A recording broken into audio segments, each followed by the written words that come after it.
안녕하세요. 영화당 수련입니다. 저는 이동준입니다.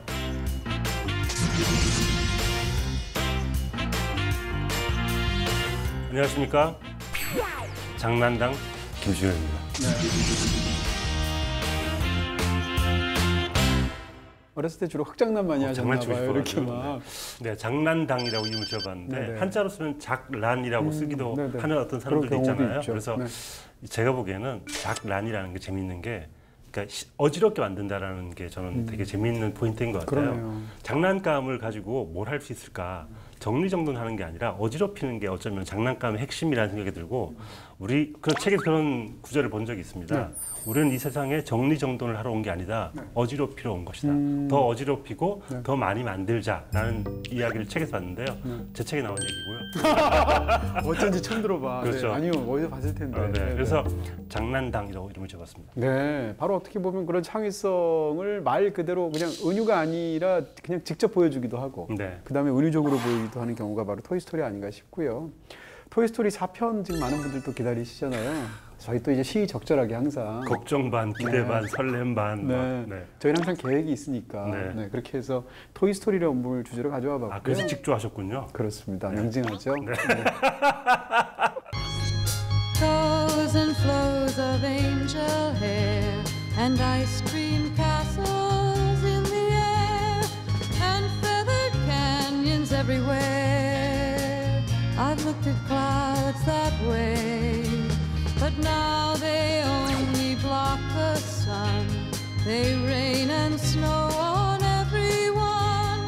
So many things I would have done, but clouds got in my way. I've looked at clouds from both sides now, from up and down, and still somehow it's clouds' illusions I recall. I really don't know clouds. I don't belong here!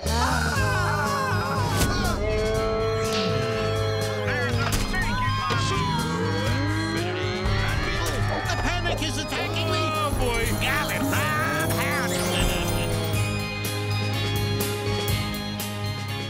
사실은 토이스토리 중에서 어떤 분들은 1편이 최고다, 2편이 최고다, 아니다, 3편이다 이렇게 굉장히 의견들이 분분하지 않습니까? 오늘 끝날 때 아마 멱살 잡고 싸울 것 같은데요. 이럴까봐 사실은 저희가 토이스토리 3를 네. 이미 한번 했었잖아요. 네. 그래서 픽사 애니메이션의 최고작들에 대해서 얘기하는 그 회차에서 저희가 토이스토리 3를 다뤘기 때문에 오늘은 토이스토리 1편과 2편에 집중해서 이 두 편을 다루고요. 궁금하신 분들은 이제 그때 그 회차를 보시면 네. 좋지 않을까 싶습니다. 제목을 픽사의 심장이라고 붙여주셨잖아요. 네. 심장이라고 하면 일단 피를 공급하고 네네. 펄떡펄떡 뛰게 뛰는 하는. 듯한 느낌 같은 게 있는데 네. 어쩌면 네. 토이스토리 3보다 네. 1, 2가 심장이 더 어울리는 것 같아요. 그렇죠. 어떻게 네. 보면 오늘날 그 픽사의 확고부동한 애니메이션계에서의 위치가 있을 텐데 그 위치를 가능하게 만들어줬던 그런 작품이고요. 만약에 첫 작품, 첫 장편 애니메이션이었던 토이스토리 1편이 실패했었다. 그런다면 지금 픽사를 기대할 수가 없죠. 네. 거기다가 이제 또 토이스토리 2까지 이어지게 되는 그 성공을 보게 되면 사실 이 두 편 자체가 그동안 이제 요즘 시리즈가 많지 않습니까? 카 시리즈도 있고 그 다음에 인크레더블 시리즈도 있고 니모 시리즈도 있는데 역시 픽사하게 되면 토이스토리를 제일 먼저 떠올리게 되죠. 네, 픽사에서도 중요한 심장이기도 하지만 애니메이션 역사에서도 토이스토리 맞아요. 1은 굉장히 중요한 작품인 것 같아요. 네. 미국 애니메이션, 그러니까 뭐 애니메이션 역사에서 뭐 산업적으로나 영향력이나 이런 면에서 가장 중요한 작품을 두 편 골라라. 30년대 나왔던 백설공주. 네. 그 다음에 이 1995년도에 나왔던 토이스토리 1편이라고 말할 수 있고요. 이게 뭐 일부러 맞춘 건 아니겠습니다만 저는 굉장히 상징적이라고 생각하는 거예요. 1995년도는 영화의 역사가 시작된 지 정확히 100년 되던 해. 1895년도에 영화가 처음 생겼잖아요. 기생충 같은 영화군요. 왜요? 한국 영화 100년을 맞아가지고 네. 상을 받았잖아요. 아, 황금종려상을 받은 네. 것처럼. 네. 어떻게 보면 일부러 이렇게 맞춘 것은 아니었으나 그렇게 굉장히 적절하게 들어간 케이스가 아닌가 싶고요. 토이스토리는 사실은 이전까지는 애니메이션을 그려도 이렇게 뭐라고 그럴까 기본적으로는 셀 애니메이션이었지 않습니까? 그리고 이제 컴퓨터 디지털 애니메이션적인 부분이 들어간 영화들이 있었어요. 뭐 대표적으로 무슨 미녀와 야수 같은 작품에서 그 무도회 장면, 라이언 킹에서 동물들이 막 때로 도망가는 장면 이런 거는 이제 컴퓨터 그래픽적을 부분적으로 차용을 했으나 기본적으로는 셀 애니메이션이었는데 이 영화에 이르러서 드디어 영화 전편을 디지털로 만들게 되는 지금은 이제 셀 애니메이션은 사실상 별로 안 하잖아요. 그렇죠. 뭐 셀 애니메이션과 디지털 애니메이션의 차이라고 생각을 해보면 네. 아날로그와 디지털에 우리가 느끼는 차이인 것 같아요. 근데 우리가 흔히 디지털은 차갑다, 좀 인간적이지 못하다라고 얘기를 하는데 토이스토리를 보면 꼭 그렇지만은 않을 수 있다. 맞아요. 디지털일 때도 이렇게 따뜻한 감정, 따뜻한 터치를 낼 수 있다는 것은 어쩌면 디지털의 새로운 가능성일 수 있다라는 생각을 이 영화를 보고 했던 것 같아요. 그렇습니다. 아마도 굉장히 고민이 많았을 거고 장편 디지털 애니메이션 하면 사람들이 그것을 보면서 굉장히 생경하게 느낄 수도 있잖아요. 네. 그다음 또 기술력이 또 중요하잖아요. 그랬을 때 픽사가 첫 작품을 어떤 걸로 할까를 굉장히 고민했을 텐데 이전에도 단편들이 여러 개 있었잖아요. 근데 그 중에서도 이제 틴토이라는 88년도에 나온 단편이 있는데 그 연장선상에서 아마 기획된 작품인 것 같고요. 굉장히 좋은 선택이라고 느껴지는 게 지금 기술 수준에서 보면 토이스토리 1편을 보시게 되면 장난감들이 나올 때는 이물감이 하나도 없어요. 네. 오히려 앤디나 CD 같은 인간이 나오면 네. 굉장한 이물감들이 있잖아요. 네. 그런 면에서 이 장난감들의 표면이 갖고 있는 그 맨질맨질함, 그다음 색깔 이런 것들이 갖고 있는 느낌 때문에 굉장히 잘 어울렸다는 생각이 들고 사실 픽사에서 인간들이 본격적인 주인공으로 나오려면 한참 가야 되죠. 인크레더블까지 가야 되니까 그런 측면에서도 굉장히 좋은 선택이었을 것이다. 한편으로는 또 이 픽사가 사물을 인격화하는데 굉장히 조예가 깊잖아요. 네, 네. 그러니까 픽사의 로고를 보더라도 이렇게 그 스탠드가 뿅뿅뿅 오는 것처럼 그런 식으로 무생물이지만 거기에 생명을 불어넣는 걸 제일 잘하는 데가 픽사일 것 같아요. 맞아요. 그 의인화 자체가 이제 애니메이션에서 굉장히 중요한 것일 텐데 토이스토리 1편이 77분밖에 안 됩니다. 여태까지 만든 픽사의 모든 장편 애니메이션을 통틀어서 가장 짧기도 하고 아마 제작비하고도 무관하지 않겠죠. 네. 그리고 또 한 가지 얘기하면 이제 디지털 애니메이션이 얼마나 다른 세계를 보여줄 것인가에 집중한 부분들이 있는 거예요. 일부러. 예를 들어서 컴퓨터 애니메이션이 잘할 수 있는 것이 무엇인가 기술적으로. 대표적으로 이제 극중에 등장하게 되는 후반부에 CD의 방이 나오죠. 네. 그 방이 굉장히 그로테스크하게 이제 약간 공포 영화처럼 나오는데 그렇게 블라인드가 쳐져 있는 방에 어둑어둑한 것을 표현하는 정도. 이런 것들이 상대적으로 이 컴퓨터 애니메이션이 훨씬 더 강한 지점이라고 하고요.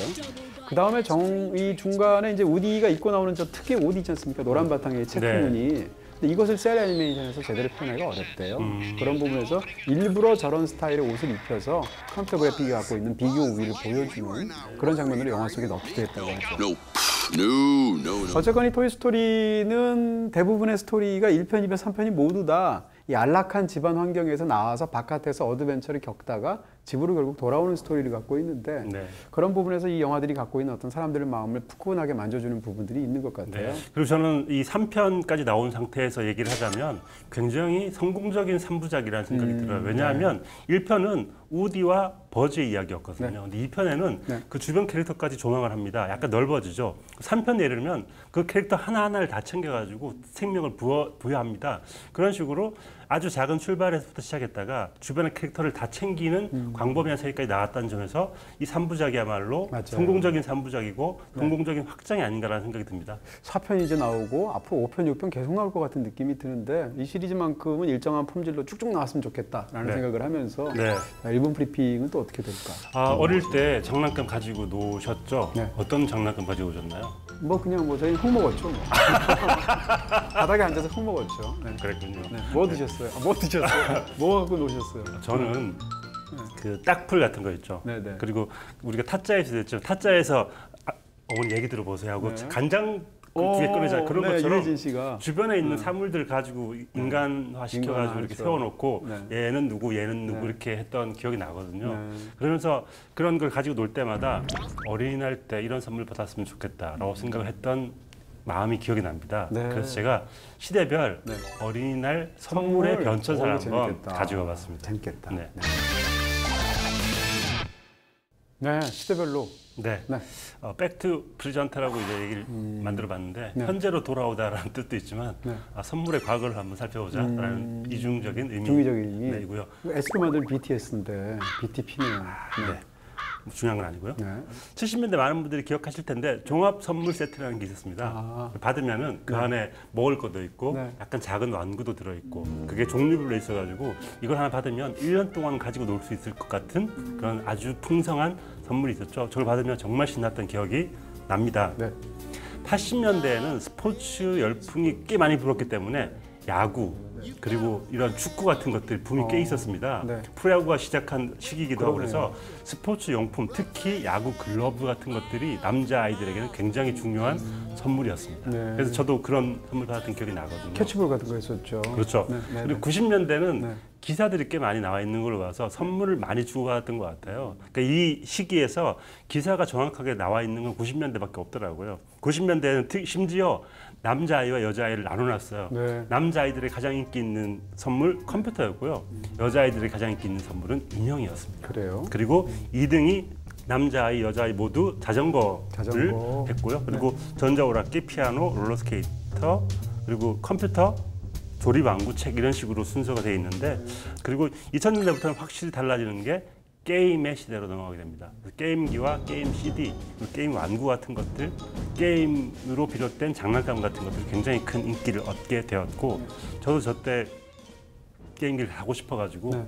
늘 마음속에 가지고 있다가 최근에 제가 사가지고 하고 있거든요. 동심으로 돌아가셔서. 이때 2000년대가 이제 이미 성인이 되어버린 사람들은 약간 네. 그런 게 있어요. 박탈감 같은 게 있습니다. 아, 우리 때. 우리 때 저런 게 있었으면 너무 재밌었을 텐데 그래서 나중에 보통 어른이라고 하죠. 어른이들은 이제 나중에 나이가 들어서 그런 게임기를 사가지고 노는 게 또 새로운 취미가 되기도 하죠. 조카 선물 사주고 본인이 놀고 막 그렇죠. 이러잖아요. 자기 놀고 네. 싶으니까 그러니까. 선물 CD 선물 살려고 하면서 내 거도 안 사고 네, 그런 풍경들이 있었죠. 2010년대도 역시 휴대용 게임기, 그다음 이때부터 휴대전화기가 이제 아이들에게 많은 선물이 최고 아닌가요? 그렇죠. 근데 2019년을 체크해 보니까 휴대전화기가 없어요. 왜냐하면 네. 휴대전화기는 이미 필수 품목이 된 거죠. 아, 디폴트군요. 선물로 주고 특별한 날에 주는 게 아니라 네. 기본적으로 가지고 있어야 할 물품이기 때문에 없어진 것 같고요. 최근에 가장 인기 있는 선물은 애니메이션 캐릭터 장난감이라고 하더라고요. 저는 어린 시절을 통틀어서 가장 갖고 싶었던 장난감이 뭔가 지금 생각해 보니까 예전에 이제 무선으로는 안 됐었고 유선으로 리모컨 자동차들이 RC 있었어요. 카드. 아, 그래요? 이름까지. 네, RC까지 알아보 하죠. 그래서 이제 부잣집 아이들이 그거 갖고 놀았는데 근데 네. 우리는 살 수가 없었어요. 왜냐면 사도 할 데가 없었어. 왜요? 공간이 없어가지고. 어. 그걸 하려면 널찍막한 마루나 널찍막한 방이 있어야 됩니다. 아니, 저는 이제 집 근처에 어린이 대공원이 있었거든요. 네. 그래서 거기 가면 이제 부잣집 아이들이 그거 좀 하면 야, 진짜 저거 나 언제 간다는 생각들 했었는데. 그 뒤로 안 사보셨죠? 아, 안 사봤죠. 제가 하나 사드릴게요. 지금이요? 얼마 안 해요, 지금. 어린이 대공원 가서 하라고? 왜요? 알겠습니다. 사드릴게. 네, 네. 네. 뭐 장난당이니까. 네. Wow, cool! Let's go to my room, guys! Red alert! Andy is coming upstairs! Andy's coming, everybody! Back to your places! Hurry! Did you see my ears? Out of my way! We're spaceship twins! Buzz. Excuse me. Buzz Lightyear to the rescue. But it's all your fault! My fault? I set my laser to kill. You're a toy! Use your karate chop action! Stop that. What's going on down there? Come in, Star Command. Send reinforcements. You are Woody! Next stop, Andy. To infinity and beyond! Toy Story. Look out! 네, 먼저 소개해드릴 작품은 토이스토리입니다. 우리 이제 통상 토이스토리 1이라고 하지만 처음 나왔을 때는 이제 속편을 기약할 수가 없으니까 그냥 토이스토리 이렇게 달려있죠. 네, 다시 봤는데 네. 정말 작은 영화다는 생각이 들더라고요. 그러니까 지금의 토이스토리 3와 맞아요. 지금의 픽사 영화를 생각해 보면 맞아요. 정말 소소하게 영화를 만들었구나라는 생각이 들더라고요. 네, 이야기도 굉장히 간결하고 2편, 3편이 갖고 있는 그 폭이나 깊이에 비해서 굉장히 심플한 영화가 아닐까? 뭐 이런 생각이 들기도 하고요.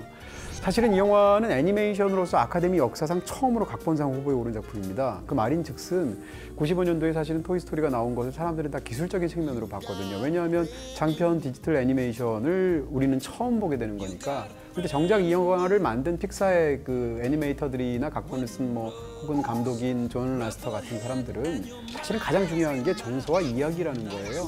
그런 측면에서 이걸 보게 되면 우리가 느끼게 되는 것은 약간 요즘은 약간 기술이 평준화되어 있지 않습니까? 다른 스튜디오하고 픽사가 정말로 잘하는 건 스토리구나라는 것을 처음부터 그랬구나라는 걸 알 수 있게 해주는 그런 작품이죠. 영화 시작하면 바로 그게 등장을 하는데요. 네. 어떤 아이가 막 장난감을 가지고 놀죠. 그런데 생명이 당연히 없는 장난감들 가지고 노는데 아이가 딱 나가는 순간 갑자기 장난감들이 하나씩 일어서는 장면을 머리에 떠올렸을 픽사의 어떤 크리에이터들 생각해 보면 너무 희열이 느껴졌을 것 같아요. 그런 부분 있잖아요. 사실은 우리가 이제 어렸을 때 그런 상상 많이 많이 하잖아요. 내가 장난감을 두고 밖에 나가면 혹시 다른 세상이 펼쳐지는 게 아닐까?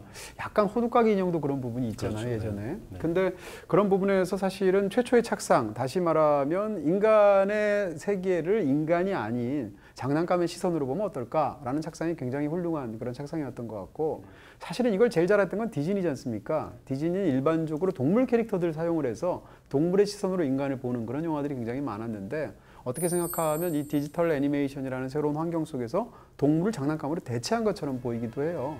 60년대 디즈니가 만들었던 그 영화 중에 머나먼 여정 이런 개 두 마리하고 고양이 한 마리가 집으로 머나먼 길을 찾아서 결국 집으로 복귀하는 이야기가 크게 있거든요. 인사이드 루빈에도 그 영화 포스터가 나오죠. 네. 또 어쨌건 그런 스타일의 우리가 굉장히 잘 아는 충성스러운 동물들이 집으로 귀환하는 이야기를 어떻게 보면 장난감의 세계로 바꿔서 장난감들이 집으로 귀환하는 이야기로 바꾼 것처럼 보이기도 합니다. Oh boy, can you take a look at all those presents? I can't see a thing. Yes, sir. We're next month's garage sale fodder for sure. 또 하나는 이제 이 당시에 픽사는 굉장히 뛰어난 그런 돈의 집단이면서 이런 창작 집단이기도 하고 또 이제 애니메이션을 만드는 그런 회사였는데 스티브 잡스가 그 당시에 이끌고 있었거든요. 근데 재정적으로 굉장히 큰 문제가 있었어요. 그래서 당시에 이제 이 모든 것들을 굉장한 제작비를 뒤에서 뒷받침하면서 그것을 아우른 게 디즈니지 않습니까?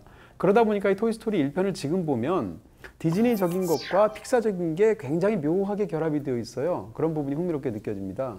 일단 당시에는 원래 이 애니메이션의 주인공은 우디나 버즈가 아니라 사실은 틴이라는 캐릭터인데 그 틴이라는 캐릭터는 원래 픽사가 만들었던 88년작 지금 뭐 동영상 사이트 같은 데 검색해 보시면 다 보실 수 있습니다. 네. 그러니까 우리가 이제 걸어 다니면 이제 뒤에 매달은 큰 북을 둥둥둥 치는 그런 장난감 아마 기억나시잖아요. 그 캐릭터를 가지고 원래 만들려고 그랬는데 디즈니가 퇴짜를 놨어요. 그런 식으로 해서 스토리를 계속 만들어 오면 디즈니는 계속 퇴짜를 나누면서 이야기가 지금의 점점 수렴하게 되는 그런 결과를 가졌다라고 말씀드릴 수가 있고요. 또 한 가지는 이 영화 직전에 90년대 초반에 디즈니 애니메이션이 굉장히 다시 부활했지 않습니까? 근데 공통점들이 다 뭔가 하면 뮤지컬적인 특성이 있었지 않습니까?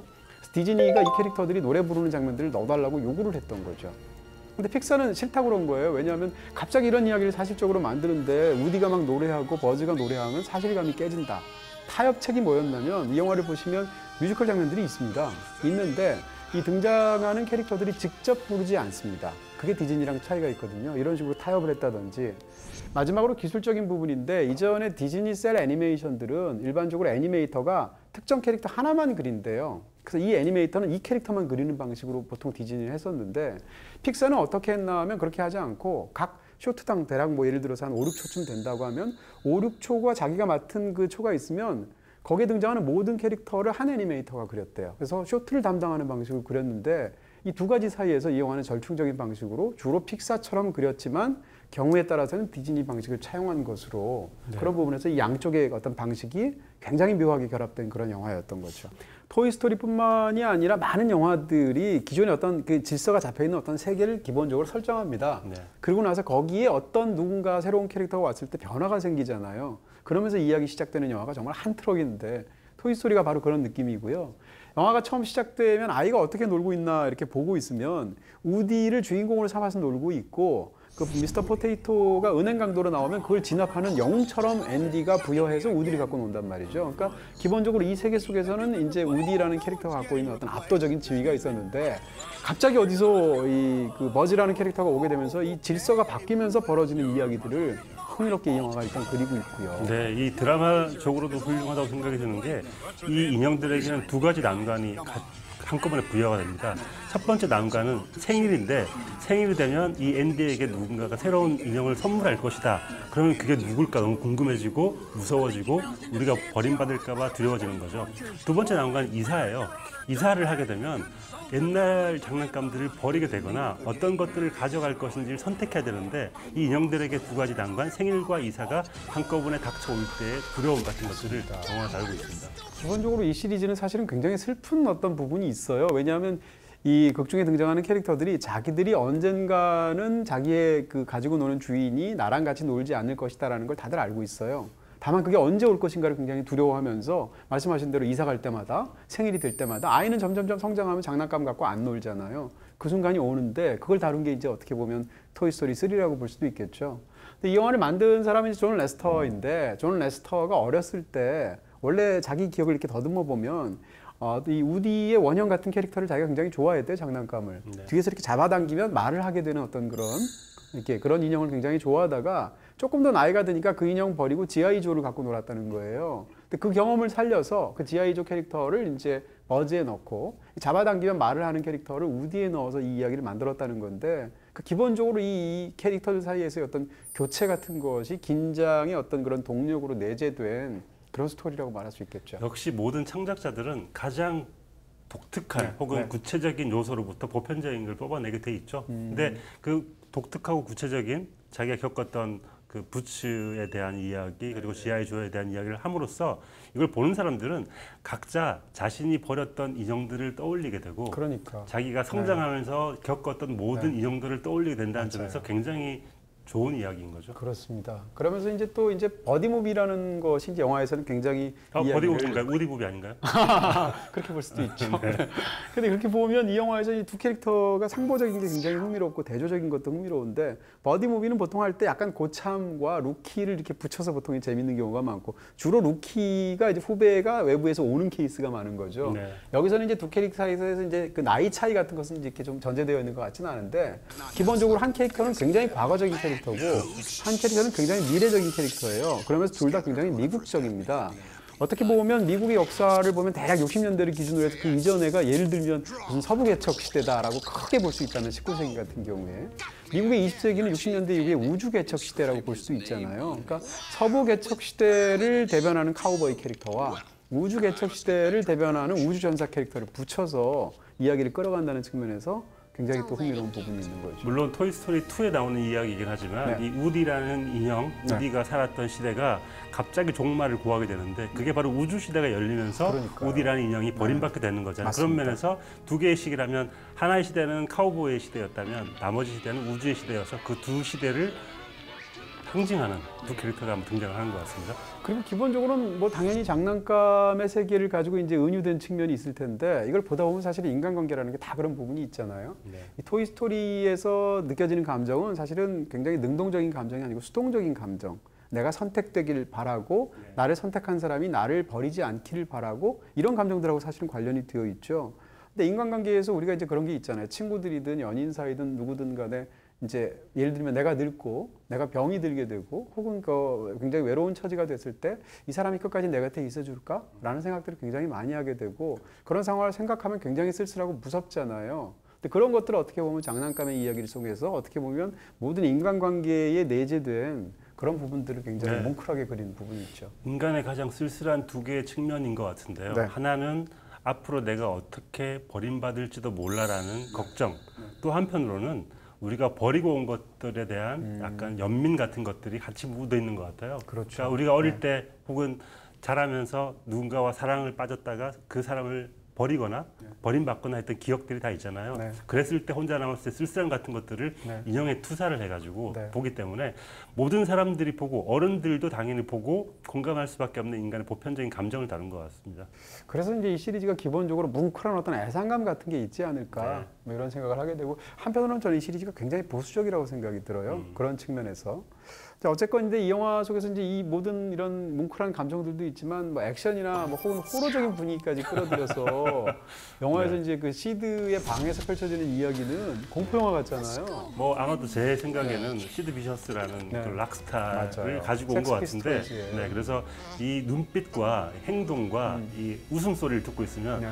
이 인형들에게는 네. 정말 최고의 악당인데 그렇죠. 사실 생각해 보면 그렇게 큰 악당은 아니에요. 인간 세계에서 너무너무 흔한 사람이죠. 그렇죠. 어릴 때 저희들 그렇게 놀았기 때문에 뭐 더 심하게는 뭐 동물을 가지고 학대를 하기도 했었으니까 그렇게 심한 애가 아닌데도 불구하고 인형의 입장에서 볼 때는 얼마나 무서운 존재일까 생각하게 되는 거죠. 그렇죠. 이제 그걸 보다 보면 사실은 이제 이 영화가 이제 패러디 부분들도 굉장히 많은데 시리즈 전반적으로 이 영화에서 이제 그 부분들을 보면 30년대 이 호러 클래식 중에서 프릭스라는 작품이 있습니다. 포드 브라운이 만든 프릭스의 클라이맥스 장면을 그 장면에 적용시켜서 만든 것 같은 부분들이 있고요. 또 한 가지는 이제 샤이닝도 떠오르는 부분이 있죠. 그 시드 방의 그 카펫을 보게 되면 카펫이 이렇게 육각 무늬를 갖고 있는데 그 무늬가 정확히 그 샤이니의 그 오버룩 호텔의 그 바닥 무늬하고 똑같아요. 이런 식으로 해서 그런 것까지 인용을 하면서 만들고 있고 또 토이스토리는 의외로 장난감들이 막 움직일 수는 없잖아요. 그럼에도 불구하고 항상 카체이스가 나오는데 실제로 이제 자료들 같은 걸 보다 보니까 그 픽사 이야기라고 국내에도 나온 책이 있거든요. 거기를 보다 보니까 실제로 애니메이터들이 그 카체이스 장면, 매달리는 장면 이런 걸 할 때 제일 유명한 영화들, 블리트 같은 영화, 프렌치 커넥션 같은 영화 저희가 한번 특집으로 다룬 적이 있는데 그런 영화를 실제로 연구해서 적용시켰다고 하더라고요.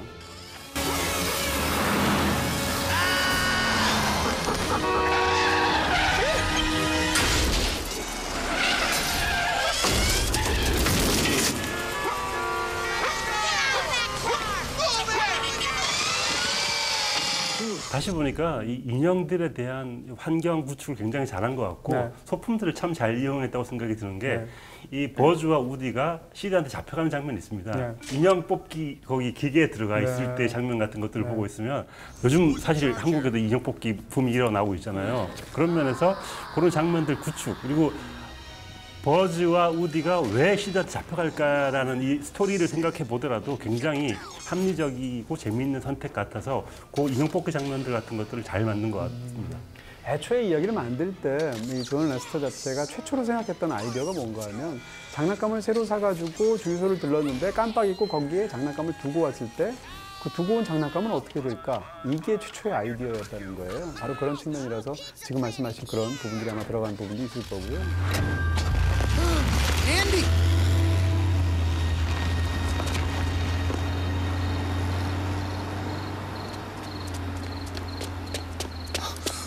Does he realize that I'm not there? 그리고 이 영화가 아까 보수적이라는 말씀 해주셨는데 굉장히 윤리적이에요. 인간은 어떻게 살아야 하는가, 인간의 선이란 무엇인가라는 질문을 많이 하고 맞아요. 그러니까 누군가를 대상을 이렇게 다룰 때 어떤 식으로 다뤄야 하는지에 대한 교훈 같은 것들이 좀 많이 자리 잡고 있어서 그런 면에서 윤리적이고 약간 보수적인 측면이 있는 것 같습니다. 그렇습니다.